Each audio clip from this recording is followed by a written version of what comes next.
கிறிஸ்துவுக்குள் அன்பான தேவனுடைய பிள்ளைகளே, ஆண்டவரும் உலக இரட்சகருமான இயேசு கிறிஸ்து முன்னேற்ற நாமத்தினாலே உங்கள் எல்லாரையும் வாழ்த்தி ஆசீர்வதிக்கிறேன். இந்த மார்ச் மாதம் 15ஆம் தேதி மங்கள வார்த்தை நிகழ்ச்சி மூலமாக உங்களை நேரடியாக சந்திக்கிறது எனக்கு ரொம்ப சந்தோஷம். கர்த்தர் உங்களை ஆசீர்வதிப்பாராக. சரி, இன்னைக்கு பிறந்த நாள் மற்றும் திருமண நாளை நினைவு கூறுகிற பிள்ளைகள் இருக்கிற இடத்துல கண்களை மூடி தேவ சமூகத்தை நோக்கி பார்க்கலாமா? அன்பான ஆண்டவரே, உமக்கு நன்றி. இந்த நாளிலும் பிறந்த நாள் மற்றும் திருமண நாளை நினைவு கூறுகிற பிள்ளைகளை ஒரு விசை கண்ணோக்கி பாரும்.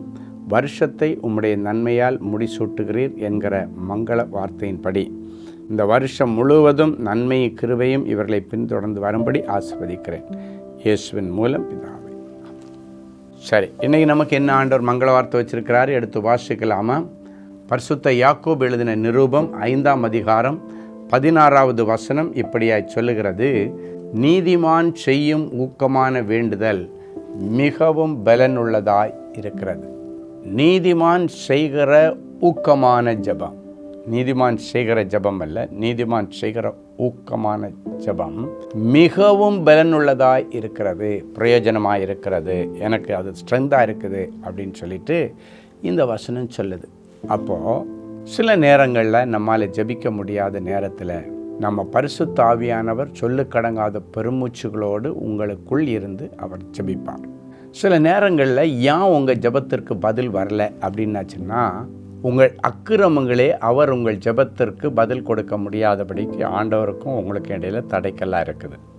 ஆனால் இந்த வசனம் சொல்லுகிறது, நீதிமான் செய்யும் ஊக்கமான வேண்டுதல் மிகவும் பலனுள்ளதாக இருக்கிறதா. அப்படின்னா நீதிமான் அப்படின்னு சொன்னாலே அவனுடைய அக்கிரமங்கள் ஆண்டவருக்கு முன்பாக நிற்காதபடிக்கு அவன் அக்கிரம சிந்தையற்றவனாக இருப்பான், ஆண்டவருக்கு பிரியமானதை செய்கிறவனாக இருப்பான். அப்போ அவன் ஜெபிச்சா ஆண்டவர் கேட்பார்.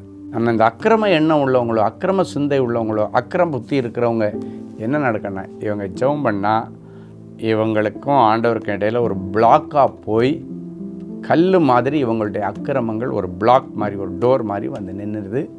அதனால் ஜெபங்கள் கேட்கப்படுவதில்லை. ஆனால் நீதிமானுடைய ஊக்கமான ஜெபம் அப்படின்னா ஆண்டவருக்கு பயந்து ஜீவிக்கிறவன், நீதி நியாயத்துக்கு பயப்படுறவன், மனசாட்சிக்கு பயப்படுகிறவன் ஜெபிச்சா அதை கேட்டு அது மிகவும் பலனை ஒரு மனுஷனுக்கு கொடுக்கிறது. சிலர் வந்து என்கிட்ட கேட்பாங்க, ஐயா நாங்கள் எல்லாம் ஜெபிச்சு பார்த்தோம், கிடைக்கல, நடக்கலை, இங்கே வந்தால் மட்டும் எப்படி நடக்குது? நீதிமானுடைய ஊக்கமான ஜெபம். எங்களுக்கு தெரிஞ்சதெல்லாம் ஊழியந்தான்.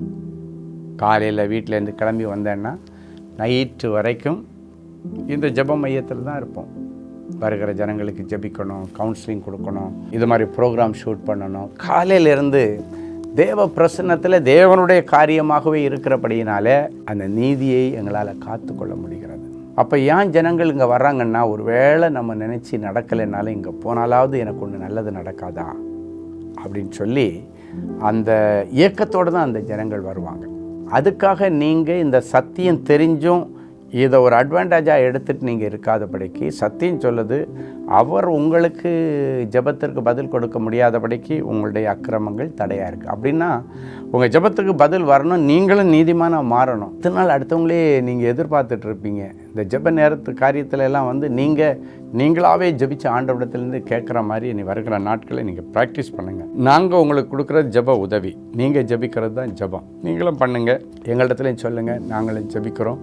கர்த்தர் பெரிய காரியங்களை செய்வாராக. வருகிற நாட்களில் இதுவரைக்கும் ஜெபித்து உங்கள் வாழ்க்கையில் நடக்காத, கிடைக்காத அத்தனை காரியங்களிலும் கர்த்தர் இன்னைக்கு உங்களுக்கு ஒரு அதிசயத்தையும் அற்புதத்தையும் காண பண்ணுவாராக.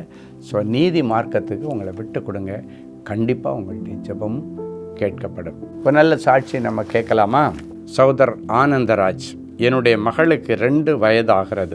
அவளுக்கு திடீரென்று மிகவும் மோசமான நிலை ஏற்பட்டு மருத்துவமனைக்கு தூக்கிச் சென்றோம். மருத்துவர் பரிசோதனை செய்து பார்த்துவிட்டு கேன்சர் கட்டி இருப்பதாக சொல்லி மருத்துவ அறிக்கையை கொடுத்தார். இந்த நிலைமையில் அன்பரின் பாதத்தில் ஒரு நாள் உபவாச ஜெபத்தில் கலந்து கொண்டு கூட்டத்தின் முடிவில் சகோதரர் ஸ்டீஃபன் அவர்களிடம் ஜெபிக்கும்படி கேட்டுக்கொண்டோம். சகோதரர் குழந்தையின் தலையின் மேல் கைகளை வைத்து ஜெபித்தார். அதன் பிறகு மருத்துவமனைக்கு சென்றோம். குழந்தைக்கு அறுவை சிகிச்சை செய்து கட்டியை அகற்றி விட்டார்கள். கட்டியை பரிசோதனைக்கு அனுப்பி வைத்தார்கள். மருத்துவ அறிக்கையில் அது சாதாரண கட்டி என்று சொல்லி இனிமேல் பயப்பட வேண்டாம் என்றும் சொன்னார்கள். சகோதரர் ஸ்டீஃபன் அவருடைய ஊக்கமான வேண்டுதல் மிகவும் பலனுள்ளதாய் இருந்தது. ஜெபிக்கலாமா? அன்பான ஆண்டவரே, உமக்கு நன்றி. நீதிமானுடைய ஊக்கமான ஜெபம் மிகுந்த பலனுள்ளதாக இருக்கிறது என்று சொன்னேன். இந்த நிகழ்ச்சியை பார்க்கிற ஒவ்வொருவரையும் நீர் நீதிமான்களாய் மாற்றி இவர்கள் செய்கிற ஊக்கமான ஜெபங்கள் இவர்களுக்கும் மிகவும் பலனுள்ளதாக இருக்கட்டும். இவர்களை சுற்றி இருக்கிற ஜனங்களுக்கும் மிகவும் பலனுள்ளதாக இருக்கும்படி பிதா, குமாரன், பரிசுத்தாவின் பேராலே என் பிள்ளைகளை ஆசீர்வதிக்கிறேன்.